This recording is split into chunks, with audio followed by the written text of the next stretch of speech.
La expansión crediticia de los años 20. Por Murray Rothbard. Los préstamos al extranjero.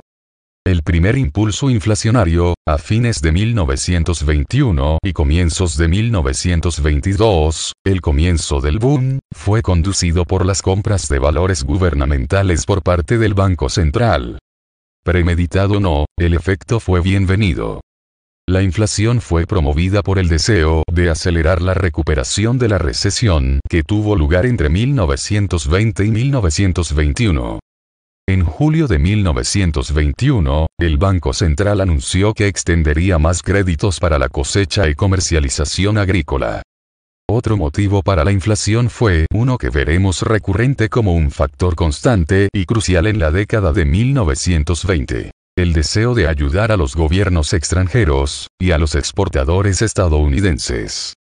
El proceso funcionó de la siguiente manera. La inflación y el crédito barato en los Estados Unidos estimularon el otorgamiento de préstamos hacia el extranjero. Uno de los motivos principales de Benjamin Strong para las compras en el mercado abierto fue estimular los préstamos hacia el extranjero. La inflación también ayudó a controlar el ingreso de oro desde Europa, una entrada causada por las políticas de inflación monetaria de los países extranjeros, que alejaron al oro al elevar los precios y bajar las tasas de interés. La estimulación artificial de los préstamos hacia el extranjero en los Estados Unidos también ayudó a aumentar o sostener la demanda extranjera de exportaciones agrícolas estadounidenses.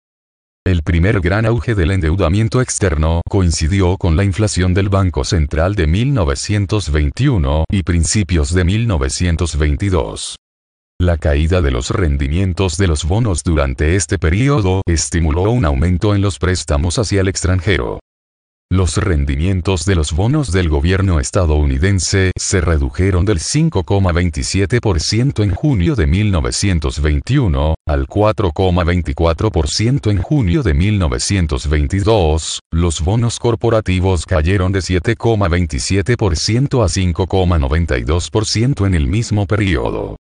La inflación de 1921, en suma, se promovió para aliviar la recesión, estimular la producción y la actividad comercial, y ayudar a los agricultores y al mercado de préstamos hacia el extranjero. Para abastecer a los países extranjeros con los dólares necesarios para comprar las exportaciones estadounidenses, el gobierno de los Estados Unidos decidió no bajar los aranceles, sino promover el dinero barato en el país, estimulando el endeudamiento externo y controlando el ingreso de oro del exterior. En consecuencia, la reanudación de la inflación estadounidense en gran escala en 1924 provocó un auge crediticio en el extranjero, que alcanzó su punto máximo a mediados de 1928. También estableció el comercio estadounidense, no sobre una base sólida de intercambio recíproco y productivo, sino sobre una promoción de préstamos que más tarde resultaron ser malos préstamos. Los países extranjeros se vieron obstaculizados para vender sus productos a los Estados Unidos, pero se les alentó a pedir dinero prestado. Pero después, no podían vender sus bienes para devolver el préstamo. Solo podían pedir más dinero prestado, a un ritmo más acelerado, para pagar los préstamos. Por lo tanto, de forma indirecta pero clara, la política proteccionista estadounidense carga parte de la responsabilidad de la política inflacionista de los años 20. ¿Quién se benefició, y quién se perjudicó, con la política proteccionista y la inflación, en comparación con la alternativa racional de libre comercio y dinero fuerte? Ciertamente, la mayor parte de la población estadounidense resultó perjudicada, tanto como consumidores de importaciones, y como víctimas de la inflación y el mal crédito hacia el exterior y más tarde la depresión. Se beneficiaron las industrias protegidas por el arancel, las industrias de exportación subsidiadas con los préstamos hacia el extranjero, y los banqueros de inversión. El Partido Republicano, a menudo erróneamente considerado de laissez-faire, en realidad intervino activamente en los préstamos hacia el extranjero en la década de 1920. Los préstamos hacia el extranjero eran raros en los Estados Unidos antes de la Guerra Mundial, y el gobierno de los Estados Unidos no tenía autoridad estatutaria en tiempo de paz para interferir con ellos de ninguna manera. Y sin embargo, el gobierno sí intervino, aunque ilegalmente. En mayo de 1921, el presidente Harding y su gabinete sostuvieron una conferencia con varios banqueros de inversión estadounidenses. El gabinete expresó su deseo de que parte de los préstamos al extranjero se gastase en los Estados Unidos. Y Herbert Hoover estaba tan entusiasmado con el subsidio a los préstamos externos que comentó que incluso los malos préstamos ayudaban a las exportaciones estadounidenses y proporcionaban así una forma barata de ayuda y empleo, ayudando a Gran Bretaña. La gran expansión de 1924 se diseñó no solo para estimular los préstamos a países extranjeros, sino también para controlar sus pérdidas de oro hacia los Estados Unidos. Las pérdidas de oro se debían, principalmente, a las políticas inflacionarias de los países extranjeros. Gran Bretaña, en particular, se enfrentaba a un grave problema económico. Se estaba preparando para volver al patrón oro al precio anterior a la guerra, pero eso significaba volver al oro a un tipo de cambio más alto que la tasa de libre mercado. La libra británica se había definido tradicionalmente con un peso que la hacía igual a $4.86. Pero al final de la Primera Guerra Mundial, la inflación en Gran Bretaña había reducido la libra a aproximadamente $3.50 en el mercado libre de divisas. La política sensata habría sido que Gran Bretaña regresara al oro a aproximadamente $3.50, y que los demás países inflados hicieran lo mismo.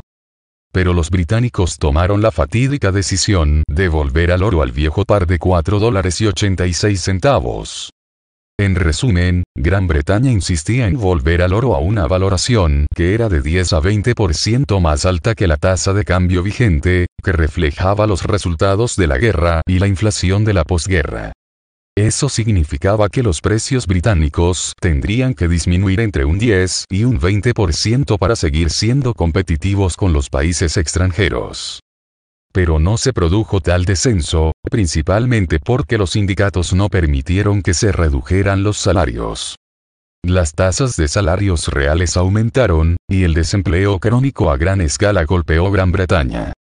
No se permitió que el crédito se contrajera, como era necesario para provocar la deflación, porque el desempleo se habría vuelto aún más amenazador, un desempleo causado en parte por el establecimiento de un seguro gubernamental de desempleo, lo que permitió a los sindicatos resistir cualquier recorte salarial. Como resultado, Gran Bretaña tendía a perder oro. En lugar de derogar el seguro de desempleo, contraer el crédito, y volver al oro a una paridad más realista, Gran Bretaña infló su oferta de dinero para compensar la pérdida de oro, y recurrió a Estados Unidos en busca de ayuda. Pues si el gobierno de los Estados Unidos inflaba el dinero estadounidense, Gran Bretaña ya no perdería oro hacia los Estados Unidos. En resumen, el público estadounidense fue elegido para sufrir la carga de la inflación y el posterior colapso, a fin de mantener al gobierno británico y al movimiento sindical británico. El gobierno estadounidense no perdió tiempo en acudir en ayuda de Gran Bretaña. El aislacionismo de la política exterior de los Estados Unidos en la década de 1920 es un mito, y en ninguna parte es esto más cierto que en asuntos económicos y financieros. La conferencia de 1927 entre los principales banqueros centrales que condujo a la inflación de ese año se ha vuelto famosa. Menos conocido es el hecho de que la estrecha colaboración entre Benjamin Strong, gobernador de la filial de Nueva York del Banco Central, y Montagu Norman, jefe del Banco de Inglaterra, comenzó mucho antes. En el nombramiento de Norman como gobernador durante la guerra, Strong se apresuró a prometerle sus servicios. En 1920, Norman comenzó a realizar viajes anuales a Estados Unidos para visitar a Strong, y Strong realizó viajes periódicos para visitar Europa. Todas estas consultas se mantuvieron en secreto y siempre se camuflaron como visitas a amigos, unas vacaciones y visitas de cortesía.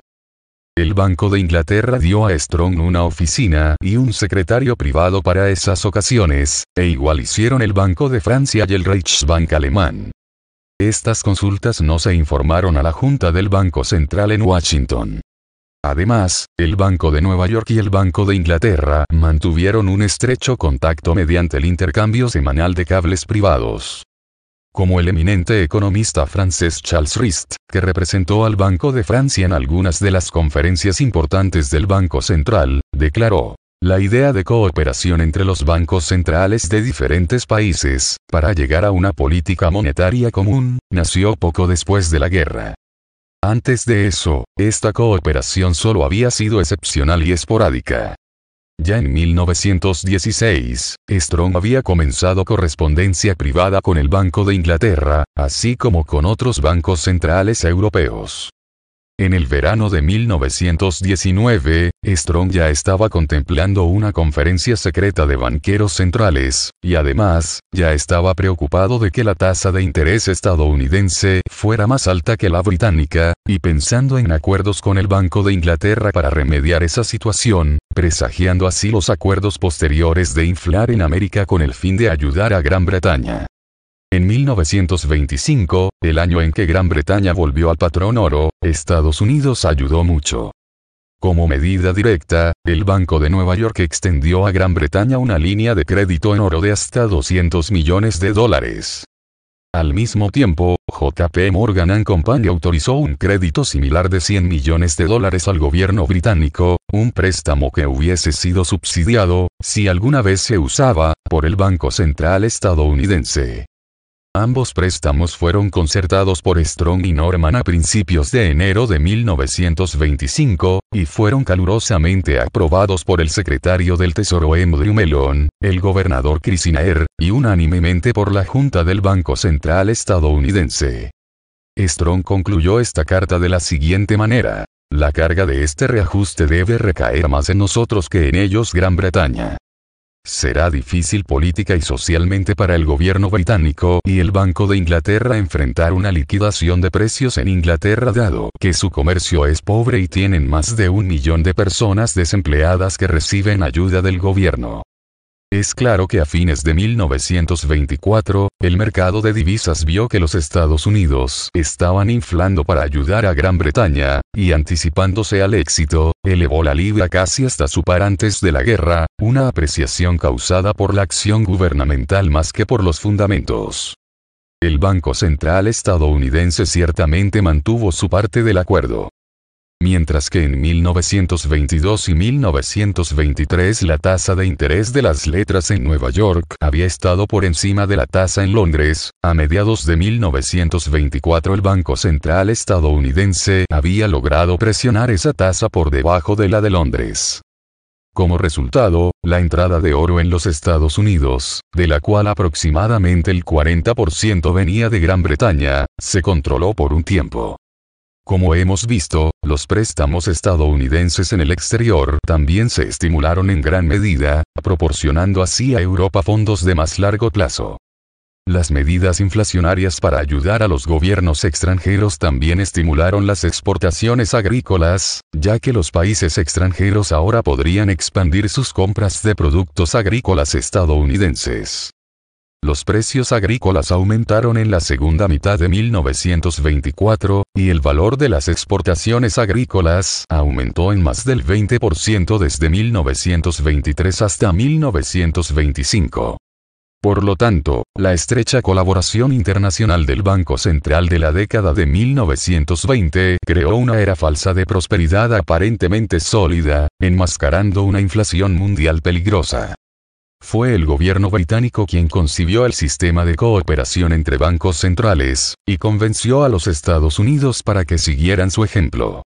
Gran Bretaña originó la política como un medio para, temporalmente, evadir sus propios dilemas económicos, pero la proclamó en nombre de la reconstrucción humanitaria. Inglaterra, como Estados Unidos, también utilizó el crédito barato para prestar ampliamente a la Europa continental y así promover su mercado de exportación que se estaba tambaleando, obstaculizado por los altos costos impuestos por las tasas salariales excesivas de los sindicatos. Además, Gran Bretaña persuadió a otros países europeos a adoptar el patrón de oro de intercambio en lugar del patrón oro completo, para promover su propio imperialismo económico, es decir, estimular las exportaciones británicas al continente al inducir a otros países a regresar al oro a tasas de cambio sobrevaluadas. Si otros países sobrevaloran sus monedas con respecto a la libra esterlina, entonces las exportaciones británicas se verían reforzadas. Para su gran mérito, el Dr. Hjalmar Schacht, además de oponerse a nuestros libertinos préstamos a los gobiernos locales alemanes, también criticó duramente el patrón oro del nuevo modelo. Schacht en vano pidió un retorno al verdadero patrón oro de antaño, con las exportaciones de capital financiadas por ahorros voluntarios genuinos, y no por el crédito del Banco Central. Una visión cáustica pero mordaz del imperialismo financiero de Gran Bretaña en la década de 1920 se expresó en la siguiente entrada en el diario de Emile Moreau, gobernador del Banco de Francia. Inglaterra, después de haber sido el primer país europeo en restablecer un dinero estable y seguro, ha utilizado esa ventaja para establecer una base para poner a Europa bajo una verdadera dominación financiera. El Comité Financiero de la Liga de las Naciones en Ginebra ha sido el instrumento de esa política. El método consiste en obligar a todos los países con dificultades monetarias a someterse al Comité de Ginebra, que los británicos controlan. Los remedios prescritos siempre implican la instalación en el Banco Central de un supervisor extranjero que es británico o designado por el Banco de Inglaterra, y el depósito de una parte de la reserva del Banco Central en el Banco de Inglaterra, que sirve tanto para apoyar la libra y para fortalecer la influencia británica. Para protegerse de una posible falla, tienen cuidado de asegurar la cooperación de la filial de Nueva York del Banco Central. Además, transfieren a los Estados Unidos la tarea de otorgar algunos de los préstamos del exterior si parecen demasiado pesados, conservando siempre la ventaja política de estas operaciones. Inglaterra está pues, completamente o parcialmente atrincherada en Austria, Hungría, Bélgica, Noruega, e Italia. Está en el proceso de afianzarse en Grecia y Portugal. Las monedas de Europa se dividirán en dos clases. Los de la primera clase, el dólar y la libra esterlina, basados en oro, y los de la segunda clase basados en la libra y el dólar, con una parte de sus reservas de oro en poder del Banco de Inglaterra y la filial en Nueva York del Banco Central, los últimos habrán perdido su independencia. Los motivos de la inflación estadounidense de 1924, entonces, fueron ayudar a Gran Bretaña, a los agricultores, y de paso, a los banqueros de inversión, y finalmente ayudar a reelegir a la administración en las elecciones de 1924. Al principio, la expansión de 1924 logró lo que se había propuesto. La entrada de oro a los Estados Unidos fue reemplazada por una salida de oro, los precios estadounidenses subieron, los préstamos extranjeros se estimularon, las tasas de interés se redujeron y el presidente Coolidge fue reelecto triunfalmente. Pronto, sin embargo, los efectos de la expansión se disiparon, y los precios en Estados Unidos comenzaron a caer una vez más, el oro volvió a entrar fuertemente, etc. Las exportaciones de productos agrícolas y alimenticios, que habían alcanzado un pico durante 1925, también cayeron bruscamente en el año siguiente.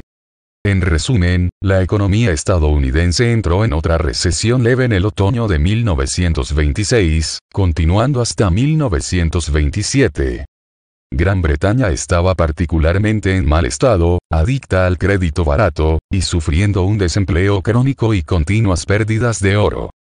Pero Gran Bretaña insistía en continuar su política de dinero barato y expansión crediticia.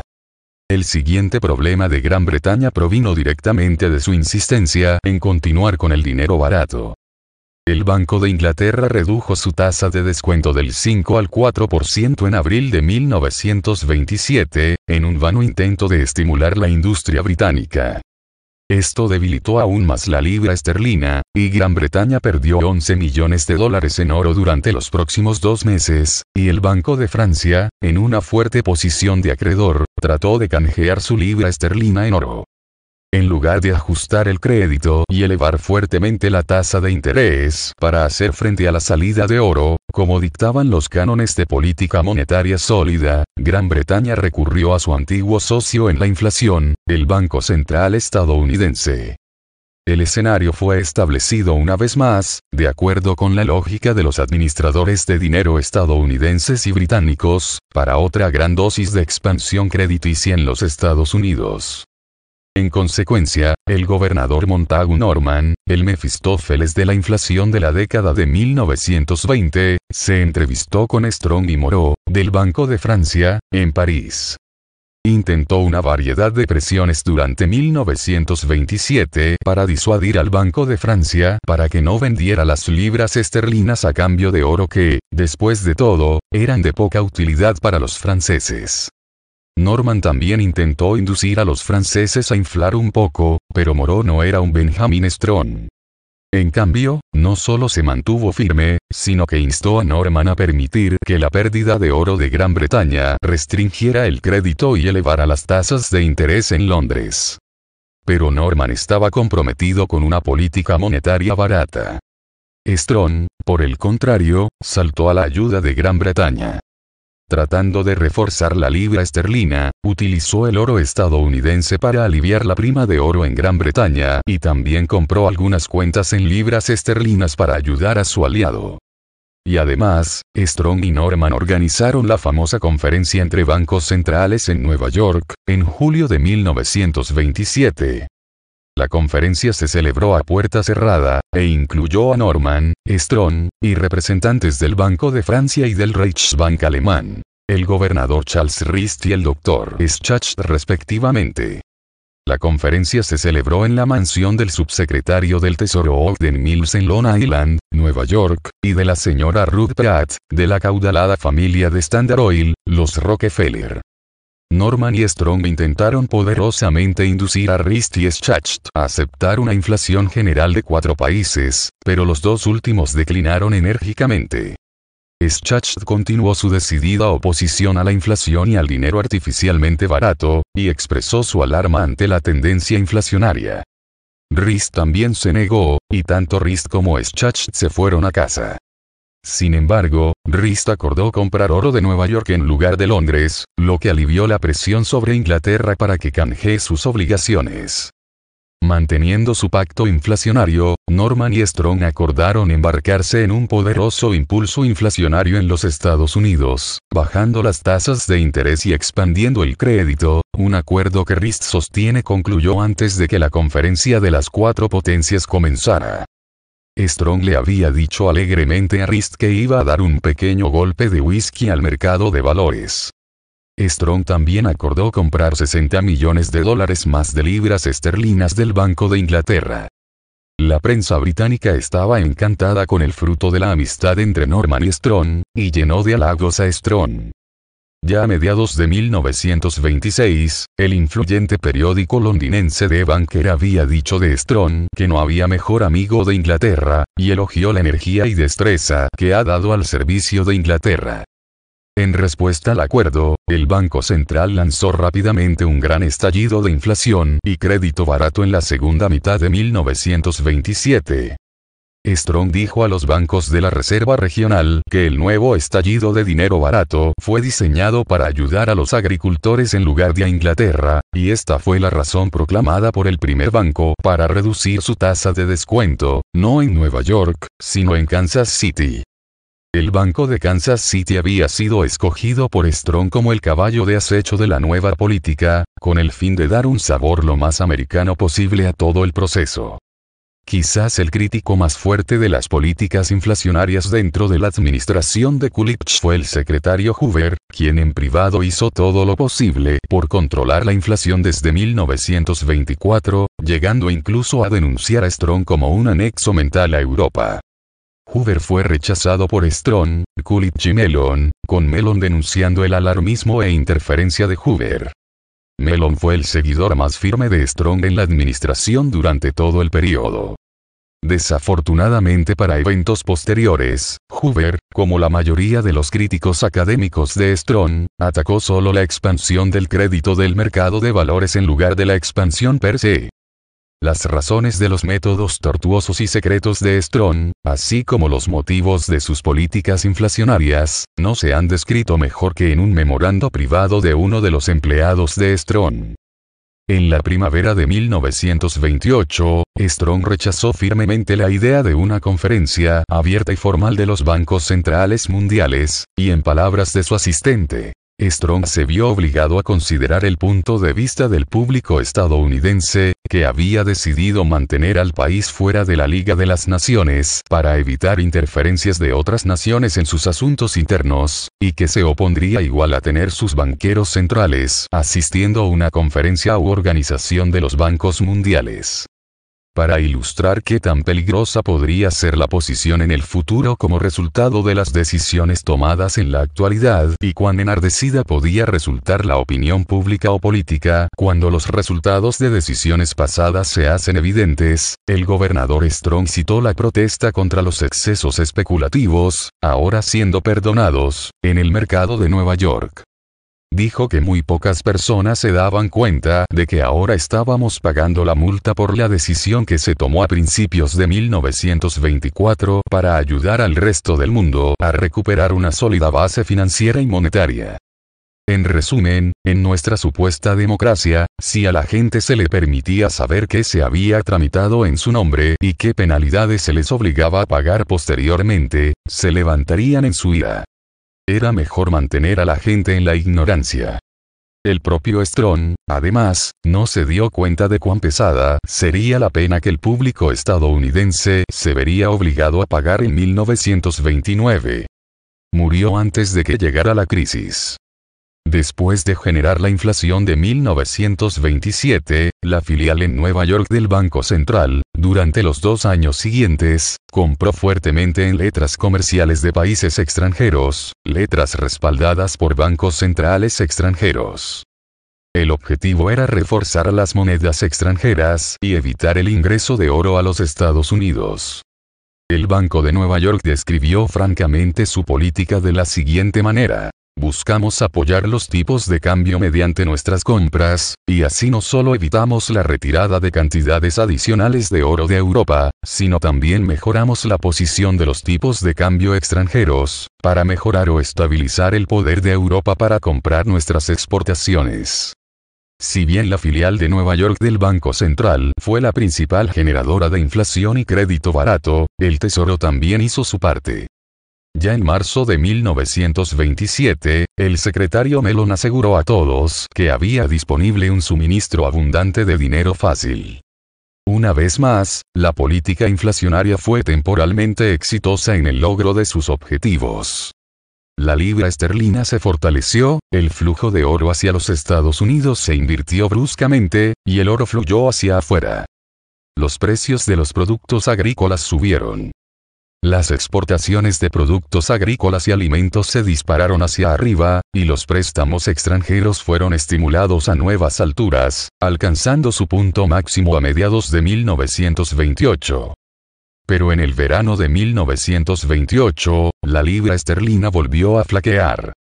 Los precios agrícolas en Estados Unidos cayeron levemente en 1929, y el valor de las exportaciones agrícolas también cayó en el mismo año. Los préstamos extranjeros se desplomaron, ya que tanto los fondos nacionales como los extranjeros se vertieron en el floreciente mercado bursátil estadounidense. Las tasas de interés más altas causadas por el auge ya no podían ser más bajas que en Europa, a menos que el Banco Central estuviera preparado para seguir inflando, tal vez a un ritmo acelerado. En cambio, el Banco Central intentó frenar el boom. Como resultado, los fondos fueron atraídos por los Estados Unidos, y para mediados de 1928, el oro comenzó a fluir nuevamente desde el exterior. Y, en este momento, Inglaterra estaba nuevamente en problemas, pero ahora eran más graves. La crisis se aproxima. Por ahora, la fase final del gran auge estadounidense estaba en marcha, liderada por el mercado de valores. Si bien un préstamo al mercado bursátil no es más inflacionario que otro tipo de préstamo comercial, es igualmente inflacionario, y por lo tanto, la expansión crediticia en el mercado bursátil merece censura precisamente de la misma manera, y en la misma medida, que cualquier otra cantidad de crédito inflado. La filial en Nueva York del Banco Central establecía la tasa de interés para los préstamos de corto plazo en la bolsa de valores, esto es, la tasa para las compras a crédito en el mercado de valores, las tal llamadas compras en el margen, en cooperación con el Comité de Dinero de la Bolsa de Nueva York, que tenía como política proporcionar los fondos que fuesen necesarios para permitir a los bancos otorgar préstamos fácilmente al mercado. El banco usó todos los bancos de Wall Street para inyectar fondos en el mercado bursátil. La tasa de interés se mantuvo muy por debajo de sus niveles y picos anteriores a la guerra.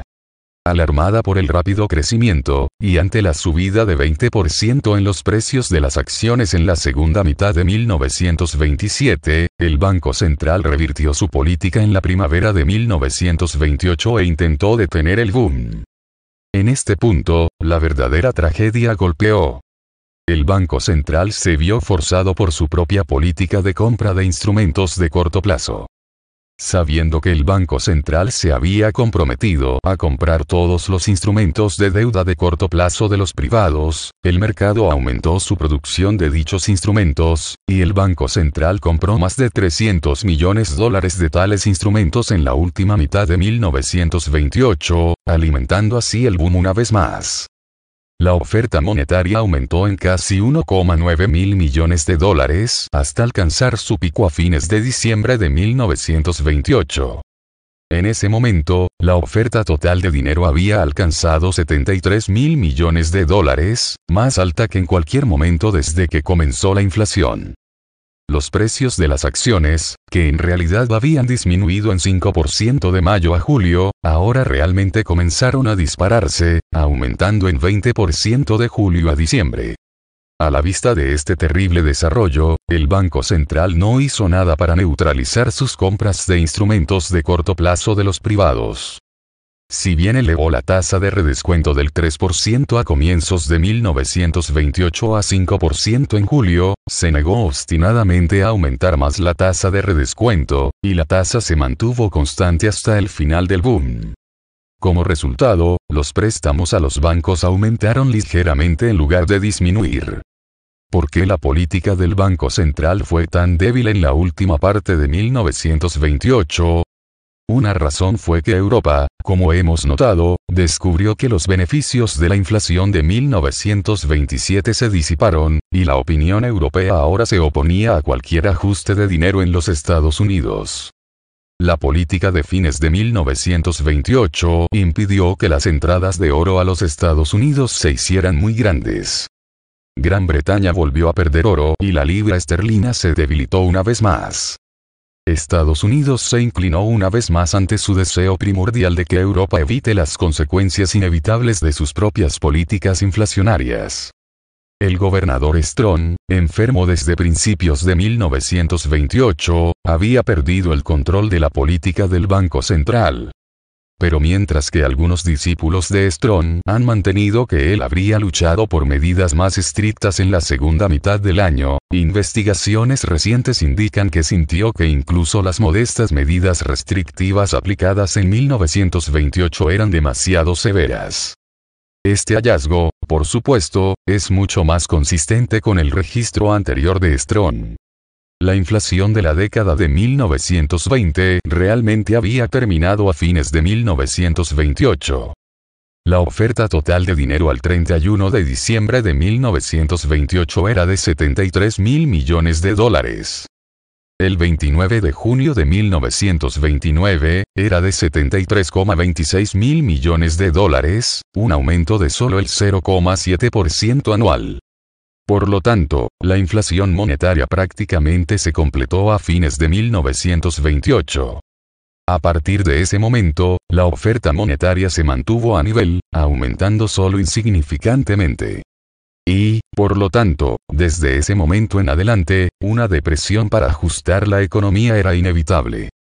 Como pocos estadounidenses estaban familiarizados con la teoría austriaca del ciclo económico, pocos se dieron cuenta de lo que iba a suceder. Una economía grande no reacciona instantáneamente al cambio. Tuvo que pasar un tiempo antes de que el final de la inflación revelara las malas inversiones generalizadas en la economía, antes de que las industrias de bienes de capital se mostraran sobreextendidas, etc. El punto de inflexión ocurrió alrededor de julio, y fue en julio que la Gran Depresión empezó. El mercado bursátil había sido el más boyante de todos los mercados, esto de conformidad con la teoría de que el auge genera una sobreexpansión particular en las industrias de bienes de capital. Porque el mercado de valores es el mercado en los precios de los títulos de capital. Aprovechando la ola de optimismo generada por la expansión del auge y el crédito, el mercado bursátil tardó varios meses después de julio en despertar a las realidades de la desaceleración en la actividad comercial. Pero el despertar fue inevitable, y en octubre la crisis bursátil hizo que todos se dieran cuenta de que la depresión realmente había llegado.